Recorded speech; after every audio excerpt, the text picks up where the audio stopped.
Shalom Yashrali Yahawada, Brother Malak, back with a biblical lesson, something in the spirit. And we might as well dive into the current events. One event being world, technically world war, not World War III, but world war. As far as United States and Iran goes. And then it happened 3 days before the blood moon. So that was interesting as well. But this lesson is going to be called There Will Never Be Peace in Totality. And there will never be peace in totality, especially here in Babylon, but just in the world in general. There will never be peace in totality. And that's not my words, nor the Achium that sigh and cry on the highways and hedges, on these digital epistles. That's who you ignorantly and obliviously call God. That is Yahweh, the Ancient of Days. That is his word. And his word is bond. If there's one person's word you can count on, it is Abba, the Father. And the blood moon and the war, rumors of wars, the different atrocities and situations that's going on throughout life just proves that his word is just true and true and true. So let's dive into it. Matthew, the Gospels, Matthew chapter 10, verse 34 through 36. It says, "Think not that I am come to send peace on earth." That's this current earth that you mortals dwell in. You humans, you mortals. This is the current earth that, you see, you hear, can you conceive? This is the current earth that Yahweh, Bahashim Yahweh Shai is talking about. Let's read it from the top again. It says Matthew chapter 10, verse 34 through 36. It says, "Think not that I am come to send peace on earth. I am come not to send peace, but a sword." But a sword. "For I am come to set a man at variance against his father, and the daughter against her mother, and the daughter-in-law against her mother-in-law, and a man's foes, a man's enemies." In the NLT, your enemies will be right in your own household. Look at that. It says, "And a man's foes shall be they of his own household." It says, "He that loves his father or mother more than me is not worthy of me. And he that loves his son or daughter more than me is not worthy of me." Worthy of me. And you have all type of situations and circumstances that reflects this prophecy. Everybody doesn't live the same life. Yeah, we live on the same rock that's surrounded by water, but we all have different lives, and we all have different positions and different lots within our lives. So you never know what's going on in someone's household, but you can bet on prophecy. You can bet on prophecy. Something prophetic is happening throughout life. So there, I started off with that. You know what? I'm going to read it again because it really touches the point of this lesson. Matthew 10:34 for the third or fourth time. It says, "Think not that I am come to send peace on earth." So the rumors of wars, the wars, family spats, disputes, worldly spats, disputes, wars, anything that's countering peace is prophetic, to say the least. Is prophetic. It says, think not that I am come. Think not that I am come to send peace on earth. I am come to send. I am come to send. Think not that I am come to send peace on earth. I came not to send peace, but a sword, division, war. And that's what Yahweh and Bahashim Yahweh Shai was specifically Yahweh Shai. That's what he's talking about. And you see that in the world today. You see that on every level within the world today. Iran. I feel this time Iran has had it up to here this time. I don't know. I feel that in my spirit. I feel like Iran has had it up to here. You know, there's a saying in the world, the straw that broke the camel's back. I kind of feel this time Iran, Russia, etc., etc. They're really going to ramp things up. You know, you see. Let's grab some more prophecy. Luke chapter 12, verse 49. It says, I am come to send fire on earth. This is what Yahweh Shai is coming to send on the earth. All of that. So if you running into anyone that's preaching and teaching a peace doctrine, they're not the true prophets of Yahweh. If you're running into anyone that's saying Yahweh Shai is coming back with roses and chocolates and snow bunnies, teddy bears, then those individuals are not the true prophets of Yahweh Bahashim Yahweh Shai. Luke 12:49, it says, I am come to send fire on earth. That is literal and metaphorically. I am come to send fire on earth. And what will I, if it already be kindled? And as you see, it's being kindled. Literally. It says, but I have a baptism to be baptized with. And how am I straitened till it be accomplished? Suppose ye that I am come to give peace on earth. This is what everybody wants, right? Everybody wants peace. Everybody wants peace on earth. But when you really understand and comprehend these scrolls, these prophecies, such as the men of GMS and other ministry camps and other men that's in the truth, you come to realize that there will never be peace in totality. There will never be peace in totality here in this kingdom. Why? Because, well, it's really the only why, really. I mean, I can go into multiple whys, but there's really just one ultimate why. And the ultimate why is because the restoration of the Israelites, it has not been accomplished. I'll say that again.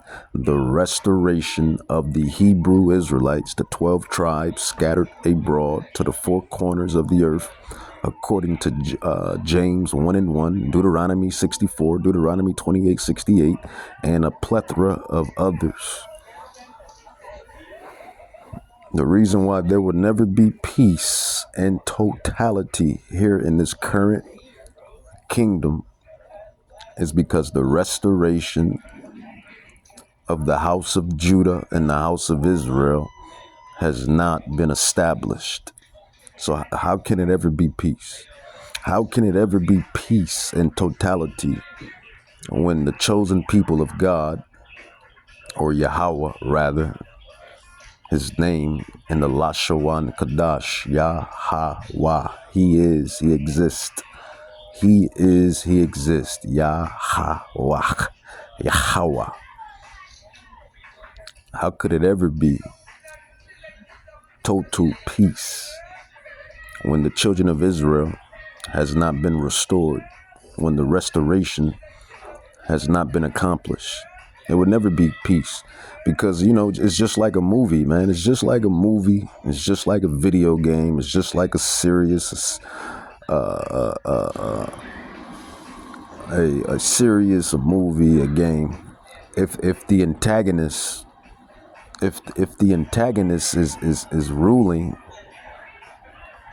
how can it ever be peace? We already told you who's the antagonist, who Yahweh Shai is coming back to, just call a spade, man, who he's coming back to eradicate. Yahweh Shai is coming back to eradicate the nation of Edom. That's who he's coming back to eradicate, the nation of Edom. And I'm not just going to speak it and not give proof. Let's give some proof on that. Because you may say, oh, you just making up stuff, man. You guys are just making up stuff. All right, let's see. It says he's coming back for, even the scholars know, even the Edomite scholars, the heathen scholars, specifically the Edomite scholars and the other heathen scholars, Gentile scholars, they know as well. Those that study our artifact, which is the Holy Scrolls, aka the Bible, the scriptures. Those are our artifacts. That is our law book. That is our property. Chiefly, it's the Israelites' property, according to Romans 9:4, who are Israelites who pertain the adoption and the glory and the covenant and the services of Yahweh and yada yada, blaza blaza. So it's ours. And it only makes sense that we would know what's really happening in the earth according to our book. But I digress. So Yahweh Shai, he's coming to eradicate this specific nation that's destroying the peace on the earth. Isaiah 63, it says, and I'll read it in the NLT. I'll go NLT. It says, who is this who comes from Edom, from the city of Bozrah? It says, with his clothing stained red. Who is this in royal robes, marching in his great strength? Is it I, the Lord, announcing your salvation? It is I, the Lord, who has the power to save. It says, why are you It says, why are your clothes so red, as if you have been treading out in grapes? It says, I have been treading the winepress alone, and none was there to help me. It says, in my anger, I have trampled my enemies, and as if they were grapes. It says, in my fury, I have trampled my foes. Their blood has stained my clothes. It says, for the time has come for me to avenge my people. Who is Yahweh Shai's people? Well, we keep telling you who the people is. You so-called Negroes, Hispanics, Native Indians, whose fathers go back to the 12 tribes of Israel. You Afro-Latinos, Negro-Latinos, Native Indians, indigenous, some of you indigenous, Native Indians, American Indians, and you Negroes, Haitians, Jamaicans, Brazilians, Mexicans, Indians, Puerto Ricans, Dominicans, Brazilians, Colombians, all of you black and so-called black and brown tribes whose fathers go back to the ancient royal regal sons of Jacob: Judah, Benjamin, Levi, Naphtali, Gad, Reuben, Issachar, Ephraim, Zebulun, Simeon, etc., etc. You are Yahweh's people. We are Yahweh's people. We are the Israelites. We are the royal, regal, holy people. It's no getting around it. It's no getting in front of it. Excuse me for my background in the back. It says, "For the time has come for me to avenge my people, to ransom them from their oppressors." It says, "I was amazed to see that no one intervened to help the oppressed." It says, "So I myself stepped in to save them with my strong arm." It says, "And my wrath sustained me." It says, "I crushed the nations." Who are the nations? The nations are those that took crafty counsel. Let's grab it. Let's bring that prophecy out. Let's bring that prophecy out, man. Psalms 83. See, these worldly people, man, they can talk that knowledge stuff. The Harvard and Yale degrees and master degrees and bachelor degrees. That stuff means nothing to Yahweh. That stuff means nothing. On that day of judgment, on the day of, the day of judgment, when you're face to face, everything that you did for Yahweh, Bahashim Yahweh Shai, is what's going to be remembered and what's going to be credited. And that's just the truth. Psalms 83, these are the nations that have taken crafty counsel against the children of Israel. It says, I'll start at verse 2. It says, "For lo, thy enemies make a tumult, and they that hate thee have lifted up the head. They have taken crafty counsel against your people, thy people, you so-called Negroes, Hispanics, Native Indians. You make up the 12 tribes." It says, "and consulted against your hidden ones." Yeah, we became hidden through prophetic prophecy. We became bywords and proverbs, blacks, Hispanics, Native Indians. All of the bywords and proverbs, African Americans, Haitians, Jamaicans, Mexicans, Puerto Ricans, Dominicans, Colombians, Brazilians. These are all proverbs and bywords that the prophecy states that would happen. It says, "They have taken crafty counsel against thy people and consulted against thy hidden ones." Who are the ones that took in crafty counsel? Well, those are the movers and shakers of this wicked society. And we bring out their names all the time, from time to time. Your Rothschilds, your Rockefellers, your DuPonts, your Oppenheimers. These people have taken crafty counsel. They themselves know who the real Israelites are. And that's the funny thing about it. And they know who the real Israelites are.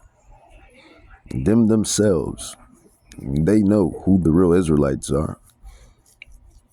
They knew before we knew. Remember, the Israelites was by prophecy that we would forget who we were. We would become an astonishment, a proverb, a byword in the land of exile. That was prophecy. That was prophetic. So within that time frame, they knew. They were, digging up the artifacts, pulling in the artifacts, reading, and getting their scholars on it. Going through the motions, yada, yada, blaza, blaza. So they knew who we were eventually, right? It was through prophecy that we woke up to understand who we were, and who we are. That's prophecy. I say this all the time in this ministry, that every day I wake up, I'm living through prophecy. And not only me, but everybody. Everybody that's living in this generation right now is living through prophecy. And they don't even know it. Some have big roles. Some have small roles. Some have minute roles. Everybody has a lot. Everybody has a role. And You just better hope you just better hope that you make it on the other side at the end of this movie. That's really the whole thing. But it says, they have said, come and let us cut them off from being a nation, that the name of Israel may be no more in remembrance. It says, for they have consulted together with one consent. They are confederate against thee. It says, and it tells you the nations. Psalms 83 is very historic and prophetic. And it's a great chapter. It's an amazing chapter. So many amazing chapters in the Holy Scrolls. But this is a definitely a landmark, if you will, like Deuteronomy 28:68, because it tells you the nations that took crafty counsel. Verse 6, Psalms 83, it says the tabernacles of Edom. And when you do your research and you're studying and you're praying, you're researching, you're studying, you're digging in deep, you're supping with the Spirit.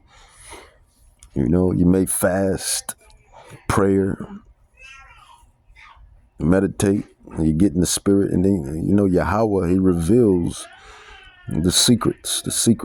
You find out that Edom is the modern day Caucasian man.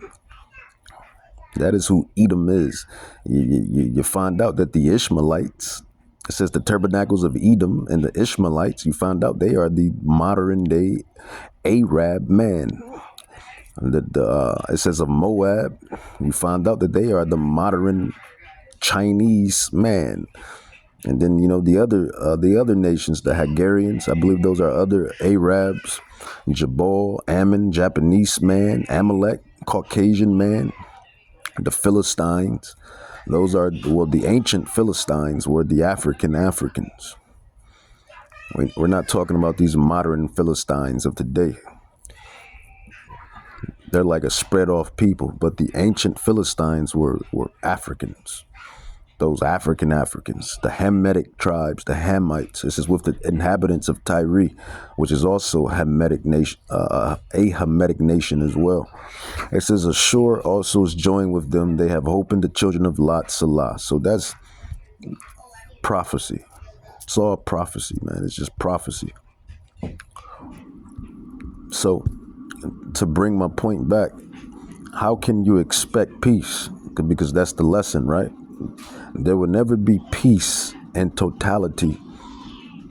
Now, you may have certain areas that have peace, where the rich and the famous and the wealthy, where they live at, the suburbs, peace, rich, the rich spots, the good spots in different communities and different cities and different regions, right? They got peace, but I'm talking about peace in totality, to where there's never going to be war, where nations will never war with one another, no more Russia and Ukraine, no more Iran and United States, no more North Korea and South Korea, no more wars. And that's only going to happen in the restoration of the house of Judah and the house of Israel. So how can you expect peace? How can people expect peace in totality if God's people is not in authority, if God's people is not at home in Jerusalem, in Israel? God's people is in exile. Think about that. How can it ever be peace when God's people is in exile? Yahweh's people are in exile. They're not home. They're not within their borders. And when you read the prophet of Joel 3, it goes into it where he states, you have sold us from our borders. Yahweh, he sets the record straight to these heathens, how they have sold the Israelites far from their borders. So how can peace and totality ever be manifested when the restoration of the house of Judah and Israel is not accomplished?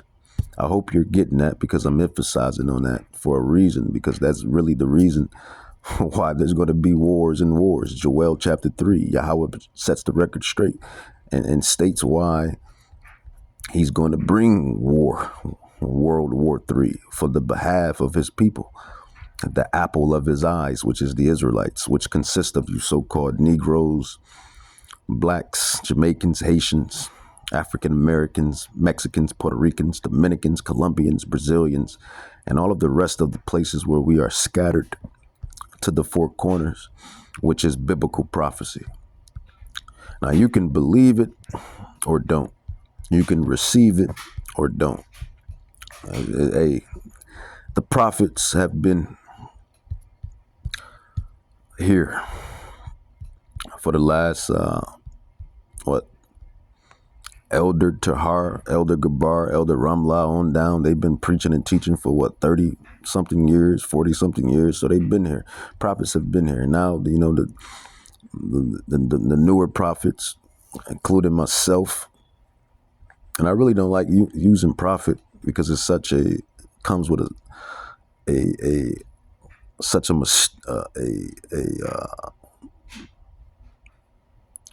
a holy mystique. It comes with such a holy mystique. Prophet, prophetess, prophet comes with such a holy mystique. And I know, I'm always humble. I'm always humble because I'm a sinner, I'm a sinner. And I'll tell you I'm a sinner. But do I practice sin? I try not to practice sin. That's the point. We're all sinners. But the point is not to practice sin. What is sin? Transgressing against the commandments. That is what sin is. But I guess I am a prophet, right? And the other men and even women that teach this doctrine, we are the prophets. What is a prophet or a prophetess? That is an individual that tells you a divine reality before it happens. That's it. Simple. Simple. That's what a prophet and a prophetess is. It is an individual, a soul, a chosen soul that has been chosen to tell you a spiritual, divine reality before it happens. That is what a prophet is. Part 2 coming up.